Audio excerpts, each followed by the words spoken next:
Nós estamos num momento muito delicado da história do nosso país.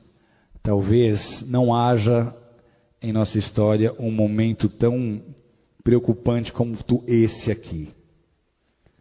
Nós temos visto, nos últimos anos, o país mergulhando numa crise moral.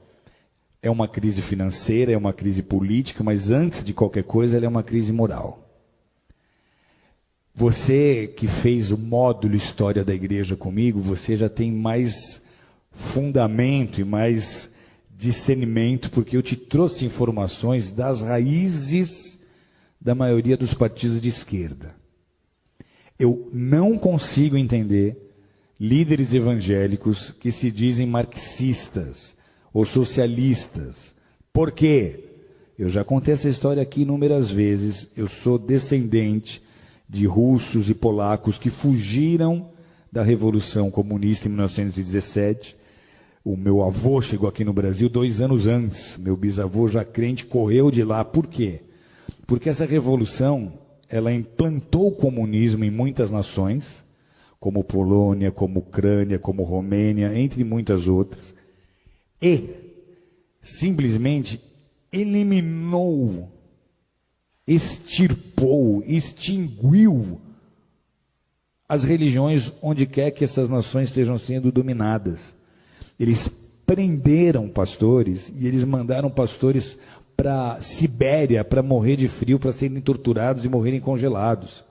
O bloco da União Soviética, ele mergulhou numa densa treva espiritual, numa densa escuridão espiritual por 70 anos.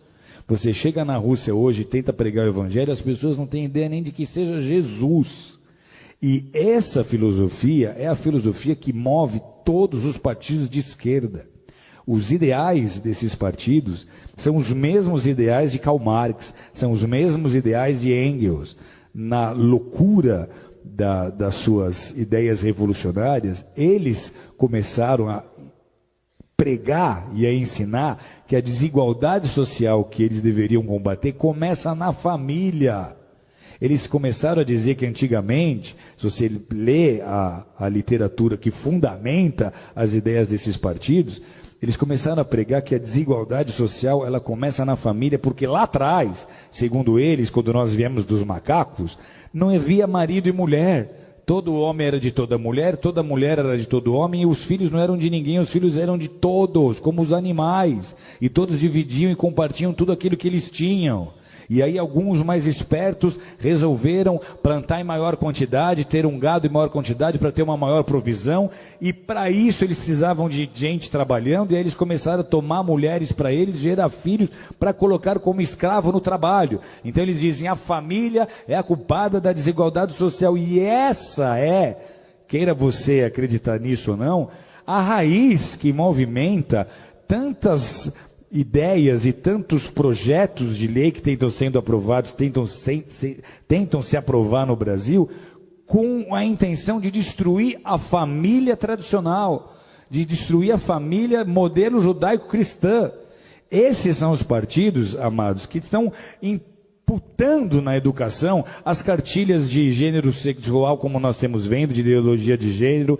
Esses são os partidos que estão apoiando os direitos humanos, como vocês têm visto, que apoia muito o direito do bandido, do assassino, mas não quer saber da vítima. E eles transformaram, nesses anos que estiveram o governo, o Brasil no país que nós somos hoje. Não só mergulhado em crise moral, mas financeira. E por que é importante nós nos posicionarmos agora? Porque de tudo que você já viu, que já veio à tona do que eles fizeram nesses 13 anos, que só comprovou um desgoverno. Porque o compromisso desse bloco não é com a nação brasileira. Eles nem usam a bandeira do Brasil, eles usam bandeiras vermelhas. Por quê? Porque lá em 81, o nosso ex-presidente Lula se juntou com Fidel Castro, eles formaram o Foro de São Paulo. O Foro de São Paulo tinha o ideal, lá em 81, de transformar todas as nações da América Latina em nações socialistas, em nações comunistas, e eles conseguiram então unir essas nações e edificar uma espécie de União Soviética na América Latina.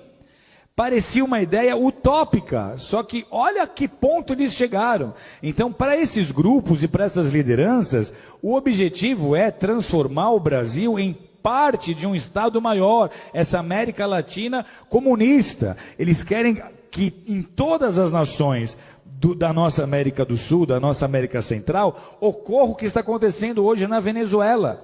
E esse seria o caminho se nós não tivéssemos vivido as interrupções que nós vivemos. Por que é um desgoverno? Porque os nossos presidentes passados não governaram com o interesse de beneficiar o Brasil, mas eles usaram dos nossos próprios recursos para construir porto em Cuba, para ajudar países na Bolívia, para ajudar países que têm a mesma mentalidade que eles. Então, se nós permitirmos que um partido qualquer de esquerda, com essa mente e com esse coração, suba ao poder mais uma vez, o Brasil não vai resistir. Vocês estão entendendo o que eu estou dizendo? O Brasil não vai aguentar. Financeiramente vira caos. Vira caos, porque a economia para estar ativa, ela depende de investimento externo. Os investidores não vão botar dinheiro num país em que eles não têm confiança, ok? Então, se sobe um líder de um partido desses e ele tenta botar um bom ministro da Fazenda para tentar convencer os investidores de que tudo vai dar certo, isso não vai funcionar. Vocês estão entendendo ou não? Então, vira caos. A grande preocupação qual é? Se esse governo agora, essas eleições agora, sobe um partido como esse, a crise que nós estamos vivendo, ela é tão séria que a gente teme de verdade até uma revolução. Porque vai ser muito fácil as pessoas do centro, oeste, sul e sudeste não aceitarem esse governo.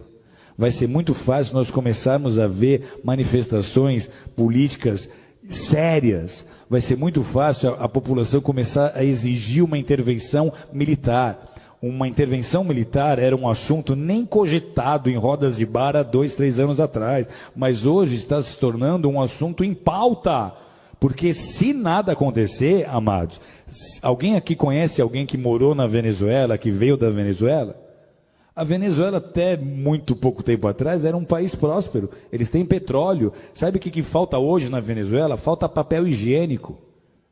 Sabe o que aconteceu há 4 anos atrás? Eu estou numa sauna, no Vale Nevado, conversando com um venezuelano que tinha ido esquiar. E ele conta, a Venezuela está faltando papel higiênico. Isso há 4, 5 anos atrás. E eu falo, mas como é que começou isso? Ele fala, começou como está acontecendo com o Brasil. Começou trazendo médicos de Cuba. Então, tudo que eles fizeram na Venezuela, eles iam tentar fazer no Brasil. Se nós dermos a oportunidade deles subirem ao governo de novo, não será mais como foi da primeira vez. Você não vai ver o Lulinha paz e amor. Você vai ver o Lulinha revolucionário que vai tentar implantar o modelo político que ele acha que é o melhor para o Brasil. Sabe o que acontece com a igreja num cenário como esse? Tem ideia ou não? Primeiro, os nossos valores já estão sendo desprezados. Nós, para eles, somos o ópio do povo. Eles não veem valor naquilo que nós fazemos. O marxista raiz, ele é ateu. O evangelho para ele não significa nada.